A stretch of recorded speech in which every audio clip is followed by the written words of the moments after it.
Well, greetings from the sales floor of Ellingson Motor Cars here in Rogers, Minnesota, northern suburb of Minneapolis, Minnesota.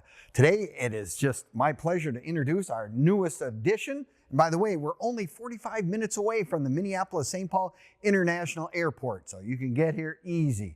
But today, we're going to talk about our latest acquisition, a 1957 Chevrolet Nomad. You're going to want to watch this entire video from start to finish.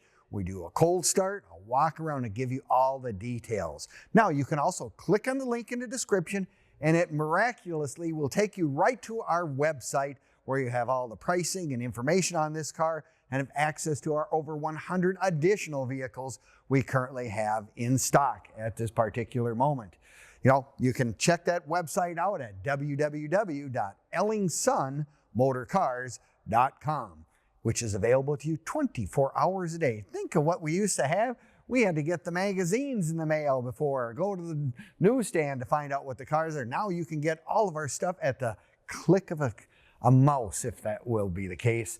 Yes, we have over 100 additional cars in stock, everywhere from cars from the 1920s all the way up into the 2000s and beyond. So if you're looking for your very first or your 100th collector vehicle, odds are Ellingson Motor Cars right here in Rogers, Minnesota may have your dream car just waiting for you to be the next owner.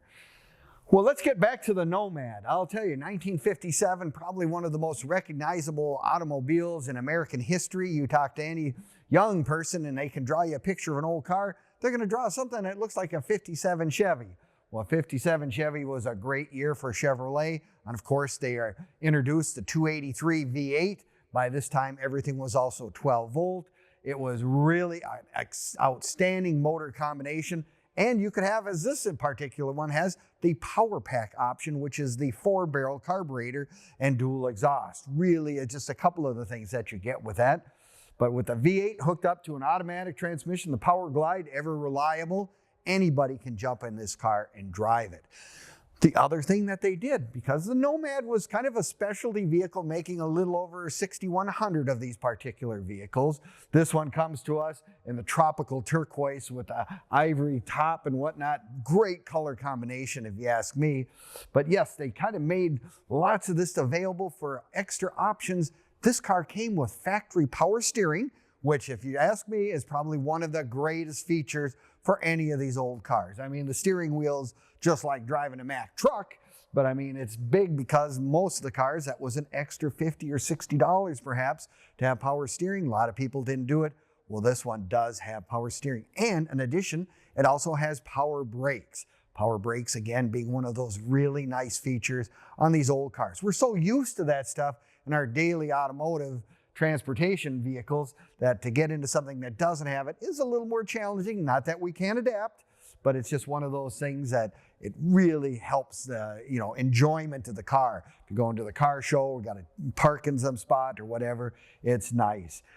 The other big improvement, as I said, you have power steering, is the fact that this car has radial tires, which were not available of course in 1957. But radial tires are just a really, and especially the wide whites, are just really a good looking tire, and it's safer, rides better, gives you more comfort, whatever. I just think it's just one of those biggest improvements in the old car world that we don't often think about, but I'll tell you what, it really makes a difference. And of course, I love the full hubcaps with the spinners, with the red inserts in the center with the Chevrolet emblem.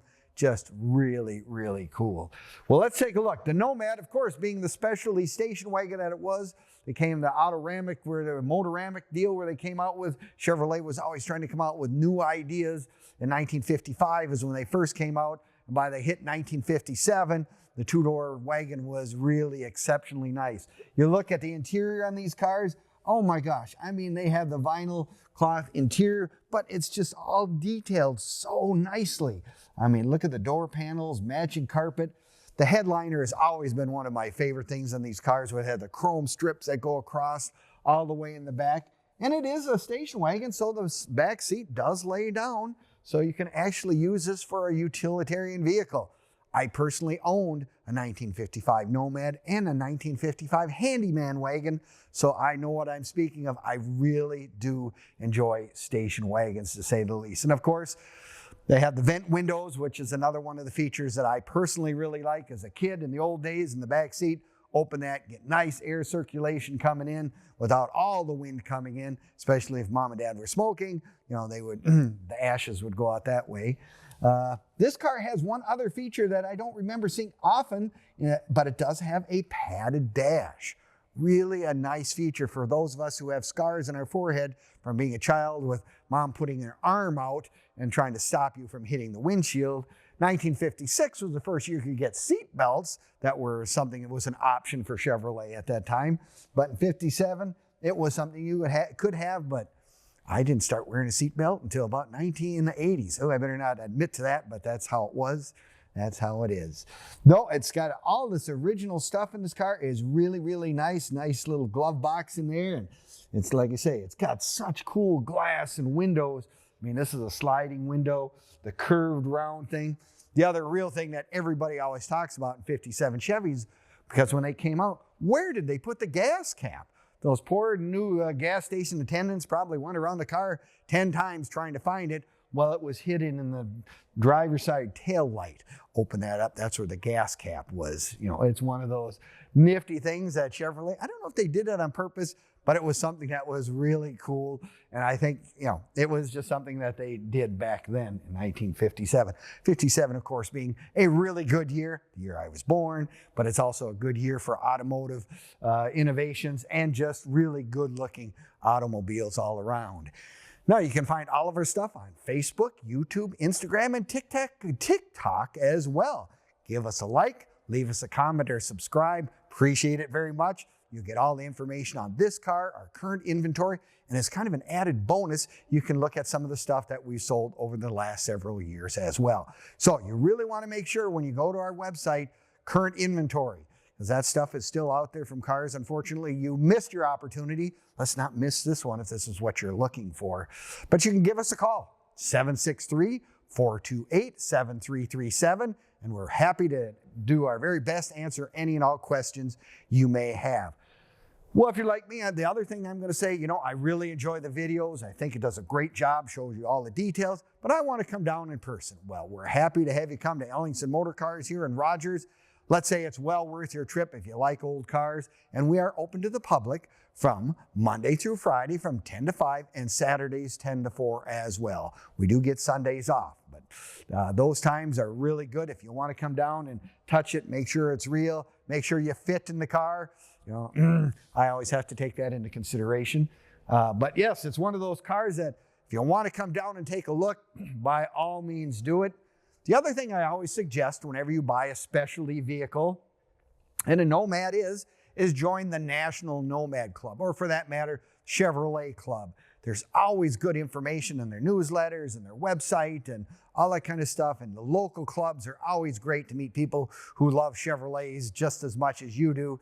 And it's a good place to meet Mr. Wrench. If you have somebody that you need, I don't know what to do with this, my carburetor, I need this, I got questions. You find that guy in the club, and 9 times out of 10 or 99 out of 100, they're more than happy to help you.